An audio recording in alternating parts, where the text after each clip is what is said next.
Thank you for sitting down with me today. My pleasure. For letting me ask you some questions.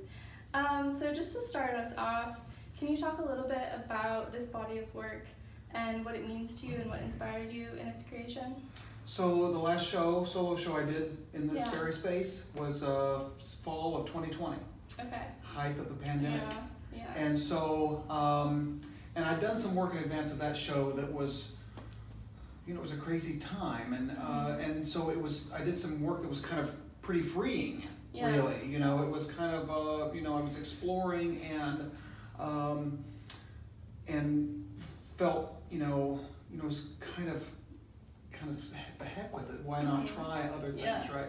So since that show, over the last year in advance of this show, Spectrum, it was really kind of all over the place. It's really, I think, diverse, and part of how the name Spectrum came to be is because it just really is across the whole spectrum of stuff. I've got some representational stuff, which I don't normally do that much of, but I've got, it's mostly abstract, which is my roots.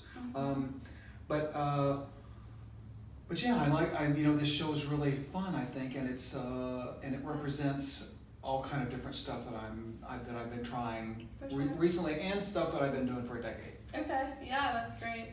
Love that, like experimentation and that processing. That's great.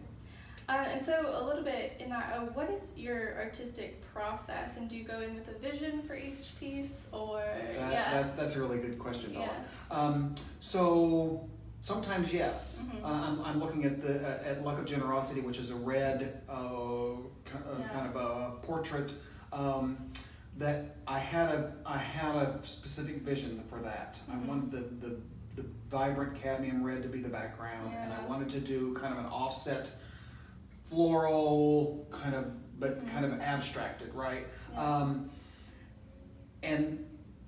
But what's interesting about the vision is then that it changes as I work on it, because you know how it can be when getting the vision on the canvas is wildly difficult sometimes, and sometimes just doesn't happen. It just doesn't work out that way. It doesn't happen. So that morphed over the time that I was working on it.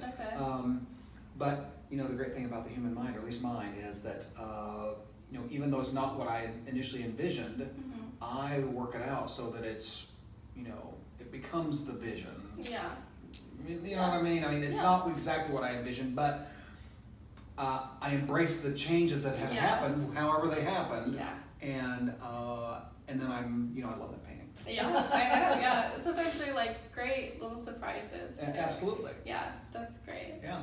And I'm interested too, what initially led you into pursuing art and the art world?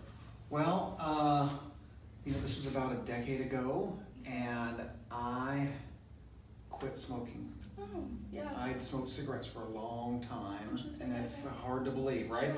That people still do that, but they do. And I did for a long time, and I had to quit smoking cigarettes. And so, and I did. Cold turkey and hard fought, but I did. And I found out I had a stunning amount of time on my hands. That I was, because I would smoke outside, but I would go outside to smoke and work in the yard or do what kind of putz around, right? And then without smoking, I needed something to do, so I'm like, you know what, I'm going to try painting. That's really cool. So prior to that, I'd kind of done like large scale kind of outdoor yard art kind of stuff. I do some kind of big, like metal sculptural, also abstract. And I did a number of pieces in our own yard, and I've done some, out in the community, but not a great deal. So I was like, I thought I'll take up painting, and so I did. And not knowing really anything about painting, I'm like, well, I'll do oil paint. I now know that's not. There's a lot of challenges involved with oil paint. Yeah, for sure. But I did that for a lot of years, and I still do some, but like this is acrylic.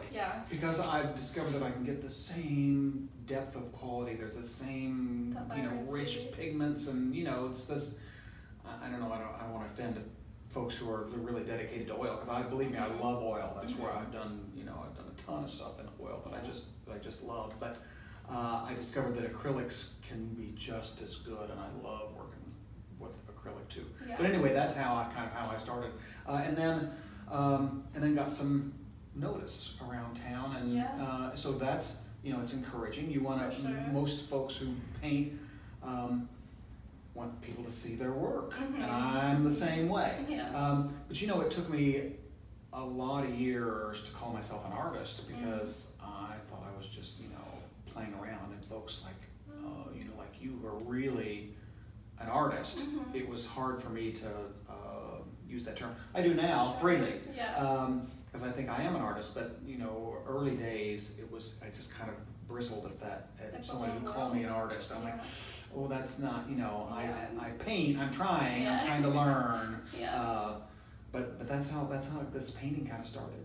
That's really cool. And I've seen photos of you like working in your yard too. So is that kind of, I guess like the quitting smoking and the yard art kind of stuff. So you do that too to illustrate. That's really cool. Absolutely. That's great.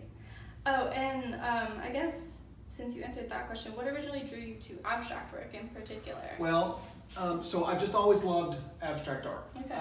And I never really, like when I was a kid, I might draw. I loved cars. I still do. I draw cars. But I was never like super passionate about drawing. But with abstract, I don't have to have the necessarily painterly skill, like skills of drawing, right? And I've done some study of that, and tried to learn, but and I like it, but there's something so freeing about the abstract process, because it can change. This one really, it's called Into the Blue, and really came out the way I wanted it to be. There's a ton of this rich, cool paint on it, and it's a great big canvas, and it's difficult to work on something this big. Really. And I don't have a traditional studio, and I usually work with stuff laying flat, a lot of times on the ground or elevated slightly a foot or two. Sometimes on top of or my trash bins, which is like that, that's how I work sometimes. But so, and then as I, so really early on, one of the very first paintings I did was a small, I don't know, maybe 8x8 abstract in oil that was kind of like primary colors. And someone said, my friend Nathan said, it kind of reminded him of artist Gerhard Richter. I didn't really know much about Gerhard Richter, and then looked it up, and I'm like, oh, okay, so this is really cool stuff. I don't try to, duplicate anybody, and Gerhard Richter, what am I, but I'm like, okay, well that's kind of what this is, and that's so you can see a little Gerhard Richter in this, right? With the with the swiping paint across the canvas. So big draw to abstract and still. Still. That's really cool. And some of my work in this show is you could see Jackson Pollock in too. For sure. Like Inner Green, I think, reminds me. Yes, exactly. And so those artists are obviously super inspirational. Is there anything else that you look towards, like books or movies or people that inspire you for certain things? So architecture. Oh, yeah. So I did a sculpture that's called Sea Oats, and it's 10-foot long copper, lots and lots of copper tubes that I kind of splayed out at the top to kind of abstract sea oats like you would see at the seashore, right? And I actually stole that idea from something my mother had done in her yard. That she had stolen from a Frank Lloyd Wright house in the idea. She'd stolen the idea from a Frank Lloyd Wright house in Chicago. And because he did, like, he would do kind of everything. He would design the house, but he would design the furniture, and he would design the fixtures, and he would kind of, it was all kind of his vision, right? Yeah. So I don't really know much about that piece that my mother had seen, but you know, because I love Frank Lloyd Wright, and that kind of, I grew up in the prairies of Illinois, so that kind of architecture I'm really drawn to. Like a painting I'm looking at right up here called Murmuration, and it's called that because of a flock of starlings, but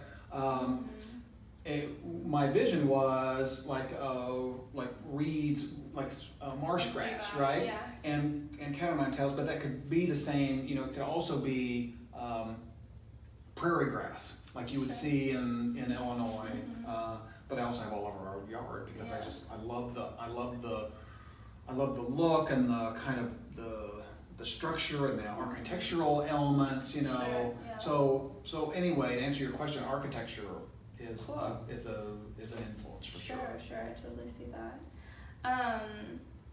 Okay, so you have such variety in the textures of your work. I'm interested about how you apply the paint.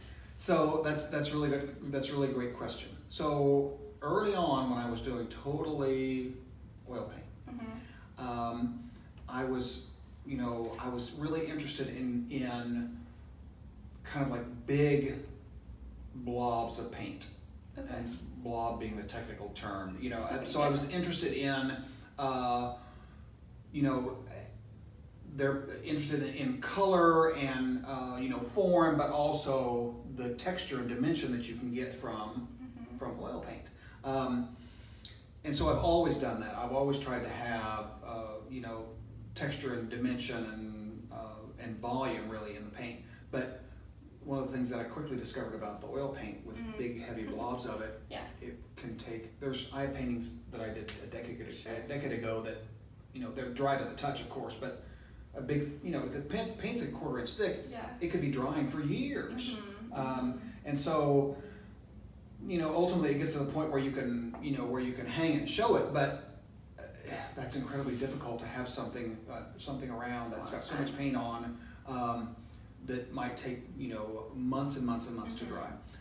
And I'm not a master now by any stretch of the imagination, but then I was really novice, and you're getting pigment out of oil paint out of a tube, and you got to get into a texture and viscosity that you want to work with, right? So that's adding oil and adding turpentine to give it, help it dry a little bit, give it some shine. But it depends on what the paint is. As it dries, it can wrinkle, and it can change. So what you put on the canvas 6 months later might look very different, and so that's challenging. So I found that with acrylic paints, I can get the same richness and depth of color and the same dimension and texture, but I know what the end result's going to be. And then another thing with the oil paint is that certain pigments and however you've mixed it and can sink, what they call sink, and get matte and then get matte. And there's a fix for that. You can glaze it or you can varnish it, right? But if I've got a canvas that's 10 by 10 and I've got 5 ounces of paint on this, maybe a lot of paint. It could really be 2 years before it's in a state where you could varnish it. That's terrible. Sorry about that. I didn't know I was not muted. That's okay. So I kind of lost track of where I was going with that, but so I love texture and now I apply it with palette knives. Palette knives have been around since I've started painting. But also in order to like this was done with a big putty knife that I got at Home Depot or Lowe's, rather. And I try and some of my floral stuff in order to make some of the big flowers. I've used a cake knife from the kitchen that I've wrapped in saran wrap to get to get kind of a funny shape and to apply a ton of paint, but in a certain pattern, you know, and then you pull it off and you get more texture with that, right? So palette knives, putty knives, stuff I just find, you know, bottle tops and anything to kind of make the texture, but palette knife is a big one. Okay, that's cool. Yeah, all that little experimentation. Yeah, and even with the palette knives, like if I'm splattering paint, like Shameless Spring back here has got some big splatters on that. Sure. That was a serving spoon, a plastic serving spoon. Oh, okay, gotcha. Yeah. And you know, that was lying flat on the ground. Sometimes if I'm, you know, if it's a big ton of paint, I'll get on top of a ladder and drop it or fling it down off the ladder to you know, to maximize the impact as it hits and flings across the canvas, which I love. I do too, yeah, that movement. And I think in these you can kind of see too, like that process, which is interesting, and kind of imagine you splattering the paint or like doing the scraping. Yeah, I hope so. Definitely, yeah. Because it's part of it. I mean, that's the process is part of the finished product, right? For sure. Yeah. That's really cool. And so another thing I've seen through the show, and you mentioned it a little bit, but is the variety of the styles of the works. Like some pieces kind of lean towards more purely abstract, and then some like murmuration or kind of the flower arrangements lean a little bit more representational. Do you see yourself going one way or the other, or are you loving like combining them? Well, so I think I really do love combining them because there are, and it's kind of opened up a new audience for me a little bit because, you know, abstract is just not everybody's cup of tea, right? Sure. But I've done, and it wasn't, the first florals I did were even more abstracted than some of this, but they were well received, right? And got some notice. So then when I haven't completely switched to acrylic, but I do mostly acrylic now. So when some of the stuff that I'm doing now, I found that, you know, even though it's flat and I don't try to necessarily, you know, represent dimension, you know what I mean? I'm not trying to make you see the dimension of the whatever crazy colorful tree or bouquet that I've created, right? So I know it's flat. It's flat on a canvas, right? I got that, but because I can add texture with paint, you know, I'm not brushing just a thin layer of paint on it. I'm putting a ton of paint on these canvases. So I hope that that adds to the, you know, to the visual impact and the feel of it, because it's, you know, again, I'm not trying to represent 3D, but some of it is literally 3D because I put a lot of paint on. Yeah, for sure. I like that. I like it when it kind of borders. Yeah. And so, so you know, I've really enjoyed exploring that kind of technique and other stuff, and like that little murmuration that we've talked about is it's not very big. It's 9 by 12, but there's a lot of detail on that. It took me a long time to do it, but it still, you know, has kind of an abstract feel. Yeah. You know, I've splattered the birds, if you will, in the corner, and you know, the cat o' nine tails aren't necessarily, you know, I think you look at it, you can see I kind of rolled off palette knife, you know, rolled the paint off of a palette knife to create that, right? Yeah. There's a tiny little swarm of fireflies that are just tiny little yellow dots, you know. Yeah. So it's representation in the way I can do it. Sure. Yeah, that's great. And finally, what do you most want visitors, after they see the show, what do you want them to come away with? So I hope some kind of joy. You know, it's been a crazy time with a worldwide pandemic, and there's been all kind of challenges with that. There's all kind of stuff going on. Sure. And if you can come in here and see this kind of spectrum of work that's kind of all over the place and colorful. You know, I embrace color wholeheartedly. And so, you know, if folks can come in here and walk away with a little bit of joy, that will have made my day. That's perfect. I think people do. I think people have. Yeah, I'm glad. Yes. Yeah, thanks. Yeah. Well, thank you for answering my questions. And is there anything else you'd like to add?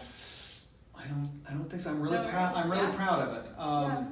It's you know, it's diverse, and it's nice to have an opening again, like we did a few weeks ago, where people could come and feel safe and not, you know, so people could come out and see. Sure. And I'm so grateful for that. And I'm proud of it, so I hope people come see. Yes, that's perfect. Okay. Well, thank you. Sure.